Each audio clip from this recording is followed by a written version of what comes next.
पाठ 4 शब्द विचार मॉर्फोलॉजी। शब्द की संकल्पना को समझने के लिए चित्रों के नीचे दिए गए शब्दों को ध्यान से पढ़िए। कुर्सी क जमा उ जमा र जमा अ जमा स जमा ई। अनार अ जमा न जमा आ जमा र जमा अ। आप देख सकते हैं कि ये दोनों शब्द अलग अलग ध्वनियों के मेल से बने हैं, अतः यह कहा जा सकता है कि शब्द विभिन्न ध्वनियों के मेल से बनते हैं। यदि यह क्रम बदल दिया जाए तो इस तरह से बनी रचनाएं जरूरी नहीं है कि शब्द हों ही।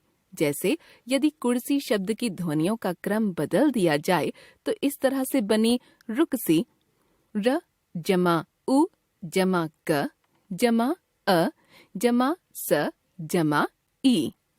और सुर्की स जमा उ जमा र जमा अ जमा क जमा ई जैसी रचनाओं को शब्द नहीं कह सकते, क्योंकि इनका हिंदी में कोई अर्थ नहीं है। अतः कहा जा सकता है कि शब्द भाषा की सार्थक इकाई है। इसके अलावा जब शब्द वाक्य में प्रयुक्त किए जाते हैं तब वे वाक्य के नियमों में बंध जाते हैं और उनकी स्वतंत्रता समाप्त हो जाती है। वाक्य के बाहर रहने पर शब्द स्वतंत्र होते हैं, अतः वर्णों का क्रम व्यवस्थित होना चाहिए और उसका अर्थ भी होना चाहिए। अतः शब्द की तीसरी विशेषता है शब्द भाषा की स्वतंत्र इकाई है। विभिन्न ध्वनियों के मेल से बने अर्थवान एवं व्यवस्थित समूह को शब्द कहते हैं। पद शब्द जब वाक्य में प्रयुक्त होते हैं तब उन्हें शब्द नहीं पद कहते हैं। शब्द से पद बनने में 3 कार्य होते हैं। शब्द वाक्यों के नियमों में बंध जाते हैं।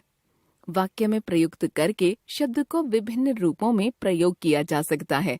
जैसे जा शब्द का प्रयोग देखिए, मैं जा रहा हूँ, मैं कल जाऊंगा, वह गया, तुम जाओ, मैं जाऊं। वे कोई न कोई प्रकार्य फंक्शन करने लगते हैं। इस तरह शब्द जिस वर्ग का सदस्य होता है वाक्य में पद भी उसी वर्ग से संबंधित होता है। जैसे संज्ञा शब्द वाक्य में संज्ञा पद, विशेषण शब्द विशेषण पद और क्रिया विशेषण शब्द क्रिया विशेषण पद कहा जाता है। जैसे बच्चा संज्ञा पद, धीरे क्रिया विशेषण, चल रहा है क्रिया पद, लड़के ने संज्ञा पद, किताब संज्ञा पद, पढ़ी क्रिया पद। शब्दों का वर्गीकरण शब्दों को निम्नलिखित आधार पर बांट सकते हैं। 1 उत्पत्ति के आधार पर, 2 रचना या बनावट के आधार पर, 3 अर्थ के आधार पर, 4 प्रयोग के आधार पर। 1 उत्पत्ति के आधार पर। इस आरेख को ध्यान से देखिए। शब्दोत्पत्ति के आधार पर तत्सम, तद्भव, देशज, विदेशज। आरेख को देखकर आप समझ सकते हैं कि शब्दों को इस आधार पर 4 भागों में बांटा जाता है।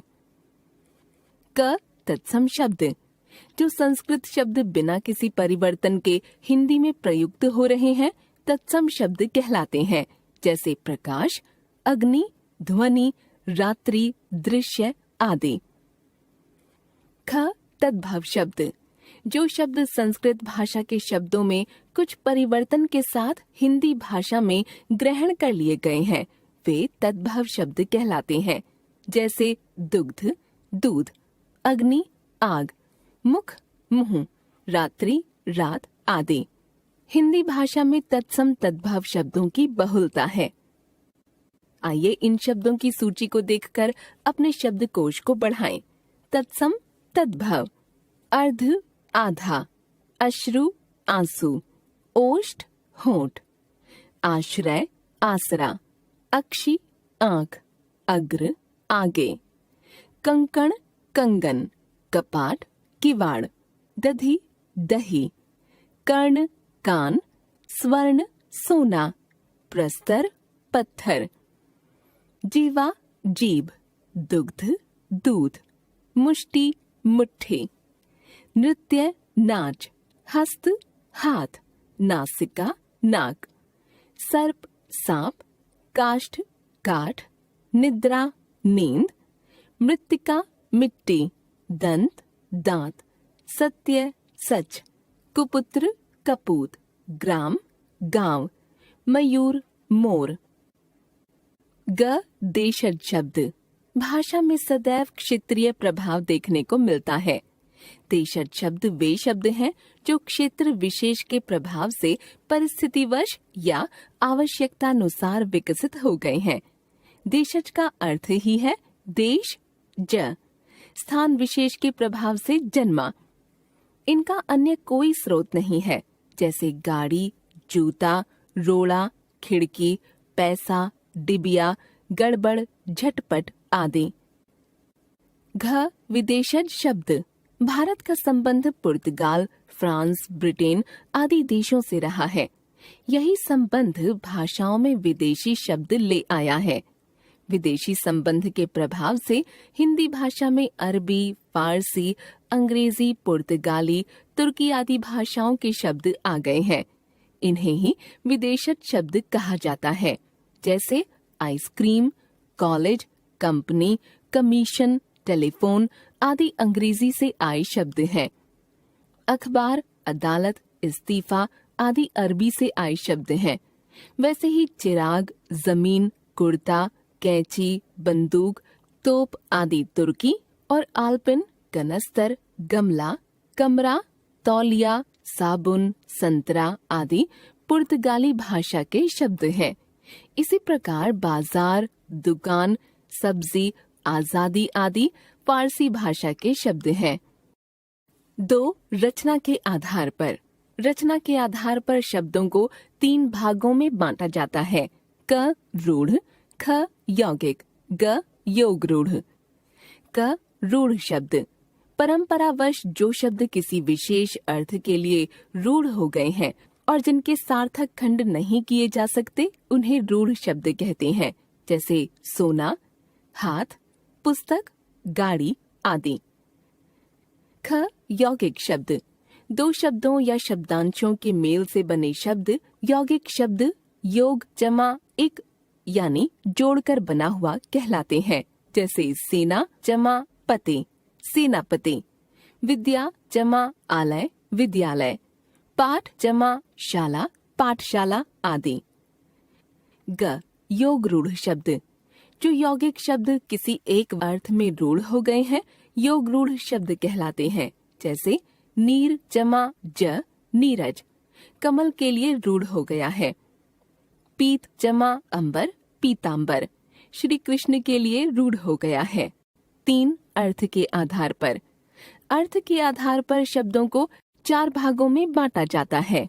क एकार्थी शब्द, ख अनेकार्थी शब्द, ग पर्यायवाची शब्द, घ विलोम या विपरीतार्थक शब्द।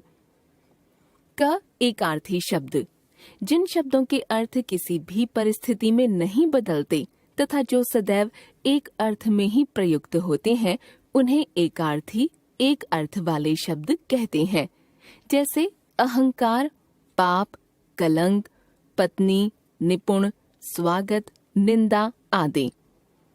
ख अनेकार्थी शब्द, प्रयोग और परिस्थिति के अनुसार जिन शब्दों के अर्थ बदल जाते हैं, उन्हें अनेकार्थी शब्द कहते हैं, जैसे अंक, गोद, संख्या, आम, सामान्य, एक फल, अर्थ, धन, मतलब, प्रयोजन, गति, चाल, दशा, मोक्ष, तीर, बाण, तट, सीसा, पत्र, पत्ता, चिट्ठी, समाचार पत्र, पद, पैर, ओहदा, कविता का चरण, हार, माला, पराजय, मत, राय, संप्रदाय, मनाही, वार, आघात, दिन, आक्रमण, वर, केसर, वरदान, दूल्हा, हीन, बिना, अभाव, कमजोर, रंग, वर्ण, नाट्य स्थान, मौज, सूत, धागा, सारथी।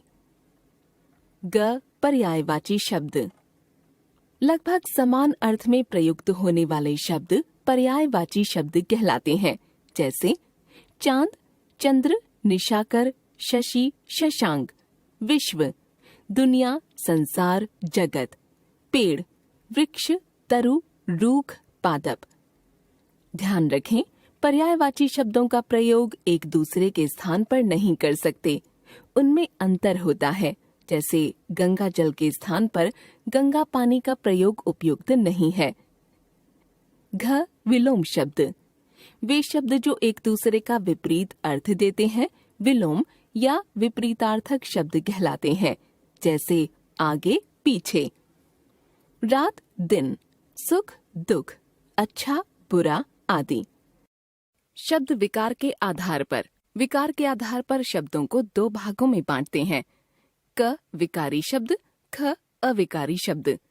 विकारी शब्द, इन शब्दों का रूप विभिन्न स्थितियों में बदलता है। इनमें संज्ञा, सर्वनाम, विशेषण, क्रिया आते हैं। अविकारी शब्द, ऐसे शब्द अव्यय होते हैं और किसी भी स्थिति में बदलते नहीं हैं। जैसे अक्सर, आगे, पीछे, सामने और आदि। इनमें क्रिया विशेषण समुच्चय बोधक, संबंध बोधक, विस्मयादि बोधक तथा निपात आते हैं। एक बार फिर से, विभिन्न ध्वनियों के मेल से बनी अर्थवान एवं स्वतंत्र रचना को शब्द कहते हैं। वाक्य में प्रयुक्त होने पर शब्द को पद कहते हैं। शब्दों को निम्नलिखित आधार पर बांट सकते हैं। 1 उत्पत्ति के आधार पर, 2 रचना या बनावट के आधार पर, 3 अर्थ के आधार पर, 4 शब्द विकार के आधार पर। उत्पत्ति के आधार पर शब्दों को 4 भागों में बांटा जाता है। तत्सम, तद्भव, देशज, विदेशज। रचना के आधार पर शब्दों को 3 भागों में बांटा जाता है। रूढ़, यौगिक, योगरूढ़। अर्थ के आधार पर शब्दों को 4 भागों में बांटा जाता है। एकार्थी शब्द, अनेकार्थी शब्द, पर्यायवाची शब्द, विलोम शब्द। विकार के आधार पर शब्दों को 2 भागों में बांटते हैं। विकारी, अविकारी। विकारी शब्दों में संज्ञा, सर्वनाम, विशेषण तथा क्रिया आते हैं और अविकारी शब्दों के अंतर्गत क्रिया विशेषण, समुच्चय बोधक, संबंध बोधक, विस्मयादि बोधक और निपात आते हैं।